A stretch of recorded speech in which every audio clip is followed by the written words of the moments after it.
We are going to discuss about subsidiary books. What is subsidiary books? Separate books are special books which are maintained to record a particular type of transaction or particular category of transactions are known as subsidiary books. In the case of general layer, what we do?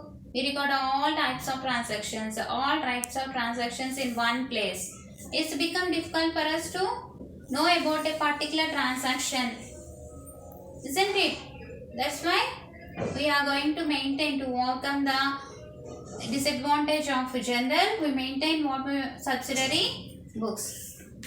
Generally is divided. The general is divided into 8 subsidiary books. What are they? Purchases book, purchase returns book, sales returns book, cash book, bills receivable book, and bills payable book, and general proper. Now today we are going to discuss about purchase book. Purchase book. Okay, purchase book, or we can also call it as purchase general. And coming to the purchases book, what we record? From the name what we know? It is a purchase book. We record all purchases in it. But what's the thing you have to remind here is we record only credit transactions, goods purchased on credit.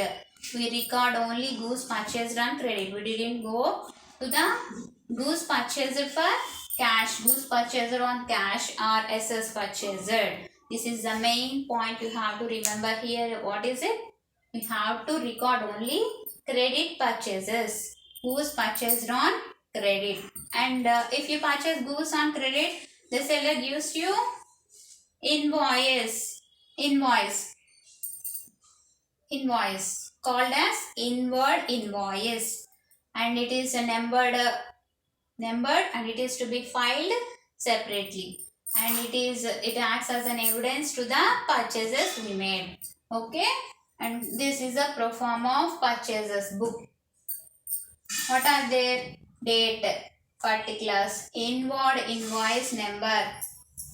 Here we mention no inward invoice number is mentioned on it. We record the number in this place. And LF number, we already discussed about it. Folio means page where these transactions are recorded in general entries book, and details and amount.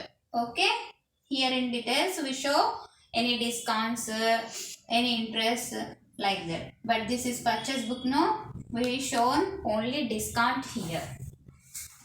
Okay, discount allowed by the seller is shown here. And coming to the problem, shall we start the problem? Okay, record the following transactions in purchases book. 2019 March 1st, purchased goods from Anil. Here if we mention names, we can understand that what we have to understand. Goods purchased on credit. If you didn't mention anything, purchased goods means goods purchased for cash. If they mention clearly cash, we definitely treat it as purchased for cash. But if they didn't mention cash there, if they mention any name here, then what we have to treat it as credit purchases. Okay, purchase goods from Anil 2000. Bought goods also purchased goods only. Bought goods from Raju, and purchased goods from Srikanth. Trade discount allowed 10%, and goods purchased from Venkat 1600. Purchased goods from Mahesh 4400. They clearly mentions the names. It means they all are credit purchases. So we have to record them in purchases book. And coming to this transaction, see purchases 3000. They didn't mention cash. Cash means we clearly consider it as cash purchases. But they didn't mention here cash or any name. So what we have to treat it as cash purchases. And we didn't record this transaction because we have already mentioned above. We didn't consider the cash purchases here in the purchases book. So leave this transaction. And 26, purchase the goods from Ashok. Okay. Let's start the problem. Date, particulars, invoice number, LF, details, amount. Now 2019 March 1st. What's the transaction? Purchase the goods from Anil. It is purchases book, no? We just mention the name here, Anil. Amount 2000. And next transaction is on March 3rd. Bought goods from Raju. Just mention the name Raju. 4,000. And next on 7th. Purchase goods from Srikanth. 5,000. What's the total amount? Write Srikanth here. Total amount 5,000.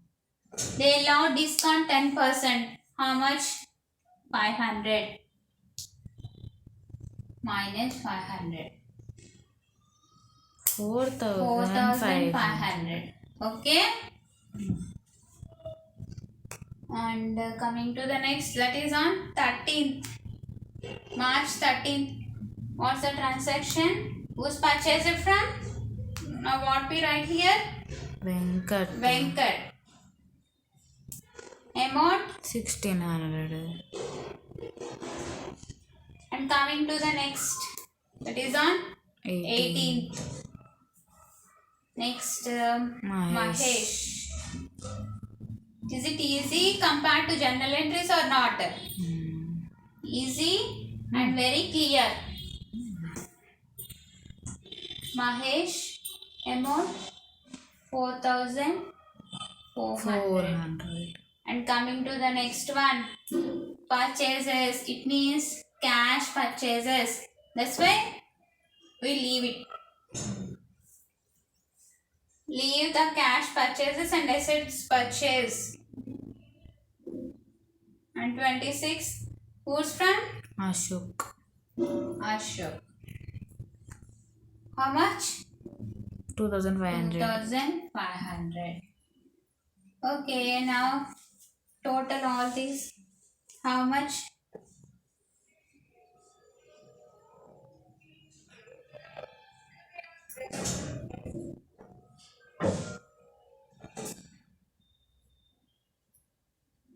$16,000.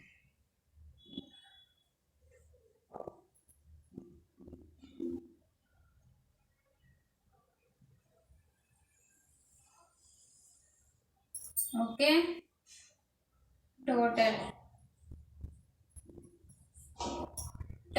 purchases. How much? 16,000. Okay. What the point you have to remember is we record only credit transactions, credit purchases only. Okay. Did you understand? Did you understand how to calculate discount? Okay. Okay. The next class we are going to see sales book. Okay.